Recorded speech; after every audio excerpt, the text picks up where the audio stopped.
Okay, magandang araw po. Ngayon papakita namin paano po i-install o i-assemble tong car wash set namin. So, ito po car wash set ng Best Buy vendor. Ayan po, makikita yung tarpaulin. Free na din po yung tarpaulin. So, pagbukas po natin ng package o ng parcel, ito po yung makikita natin sa loob. Ito yung gun. Ito yung foam bottle. Ito yung inlet na connector. Yan po siya dapat. Tigpitan ko po yan later on. Tapos ito yung connector sa hose. Inlet hose po to. Ito po yung para sa paghigop ng tubig mula sa timba natin or mula sa gripo. Ito naman po yung filter. Tsaka ito yung connector para sa direct mula sa inlet hose papunta sa gripo natin. Bale paghihigop na po ng tubig diretso sa sa gripo from the machine and then sa machine. So ngayon po, simulan natin yung assembly. Una, i-connect natin yung sa inlet hose natin. So connect ko muna yung connector dito. So siya nga pala, dapat po mahigpit yung pagka-connect natin. Kasi pagka maluwag yan, mawawala po yung pressure. Di po gagana yung pressure machine natin. Pressure washer. Once connected na po yan, kukonect na po natin dito sa kabila. Luwagan lang po siya. Tapos ipasok sa butas. Yan po. Diin lang, tapos pihitin papunta sa kanan. Yan. Once mahigpit na po yan, okay na po siya. Tapos, itong connector nga ito, tinatawag na snap-in connector. So, para pumasok siya dyan, hilahin po dapat. Hilahin. Yan. Hilahin, tapos ipasok. Ayan. Dapat may clicking sound po. Yan. Yan, dapat may clicking sound.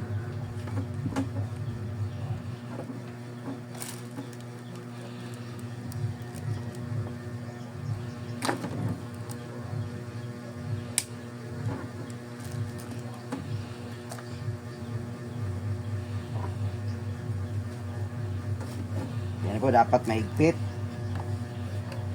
Tapos, sa kabilang side naman, dalawang option natin. Filter po ang ipapasok kung timba yung gagamitin o yung drum.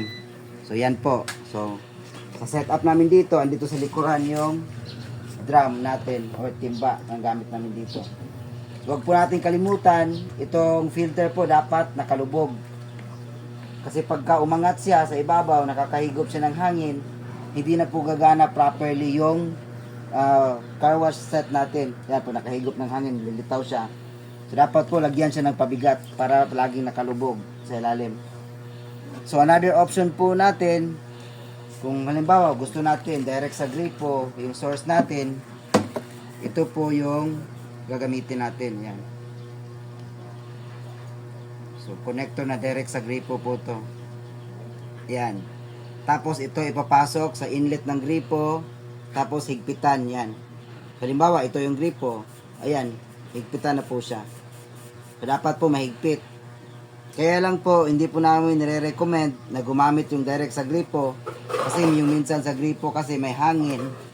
Pagka nagkahigop ng hangin yung pressure machine natin, magbabakante yung pag-washing natin at mawawala yung pressure. So, ayan, dapat nakalubog po.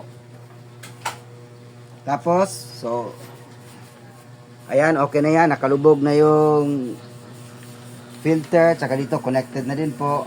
Ayan, masikip. Masikip dapat. So, ito, itatabi ko na kasi di naman ako magdadirect sa gripo. Ngayon, okay na yung sa in o yung papasok ng tubig.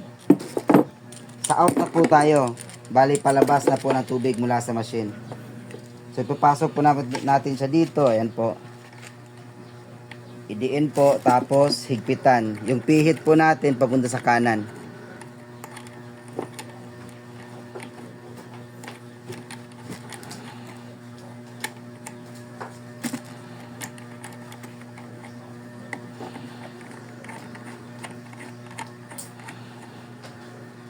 Ayan po, higpitan. Tapos sa kabilang dulo, dito na natin ikakabit yung pressure washer gun natin. buksan yung plastic, kung may plastic. Tapos, yung kabilang side niya, ipasok rin dito sa butas. Tapos, higpitan. Turn right po. Pihitin pa kanan. Ayan. Okay. So, yan. Dapat ganyan. Tapos, itong machine dapat naka-plug sa likuran ng ito. Ito yung bendo box natin. Ito yung nagko-control sa time. Ito po sa likuran. Makikita nyo po dyan, may instruction, plug, pressure, washer here. So, ito po yung plug niya. So, plug po natin dyan. Ito po, kung i-direct natin sa saksakan, di po siya bendo. Parang car wash na lang po. So, dapat dyan po. Tapos, yung plug niya, saksak natin sa saksakan.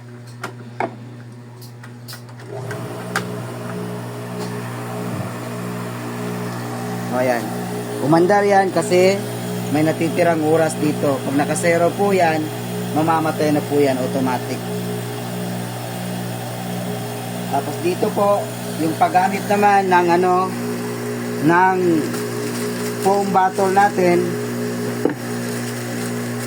buksan po natin to. Plastic niya.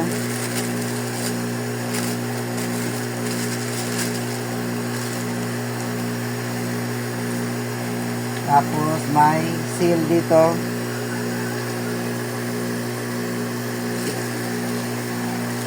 Nakahigop. Kasi di nakalugog.